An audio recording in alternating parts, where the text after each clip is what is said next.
হয়েছিল দাদা? পঞ্চ পাণ্ডব আত্মস্বজন বধ করেছিল, জ্ঞাতিগণ বধ করে তাদের পাপ হয়েছিল। এই পাপ মোচন করবার জন্য তারা বৈষ্ণব সেবা দিয়েছিল। আজ তাই ধর্মরাজ যুধিষ্ঠির গোবিন্দের কাছে গিয়ে বলছে, হে যদুনন্দন কৃষ্ণ, হে যশোদানন্দন কৃষ্ণ, তুমি বলে দাও এই কুরুক্ষেত্রের যুদ্ধে জ্ঞাতিগণ বধ করে আত্মীয়গণ বধ করেছি, আমাদের পাপ হয়েছে। এই পাপ থেকে আমরা কেমন করে মুক্তি পাবো? এই পাপের বোঝা যে আর বইতে পারছি না, বলে দাও।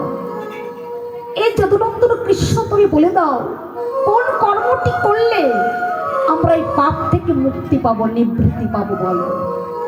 তুমি অন্তর্যামী, হে কৃষ্ণ সখা, বলো। ওমা, আমার গোবিন্দ বলছে, ধর্মরাজ যুধিষ্ঠির, এই কুরুক্ষেত্রের যুদ্ধে তোমরা যে আত্মগণ বধ করেছো, জ্ঞাতিগণ বধ করেছো, তোমাদের যে পাপ হয়েছে, পাপ থেকে মুক্তি করবার জন্য একমাত্র তোমাদের বৈষ্ণব সেবা দিতে হবে। নিতাই গৌরানন্দ, হরি বল, হরি বল। তাই কি বলছি, ওরে বৈষ্ণব সেবা দিতে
বৈষ্ণব সেবা দেব, সে বৈষ্ণব লাগবে না মা?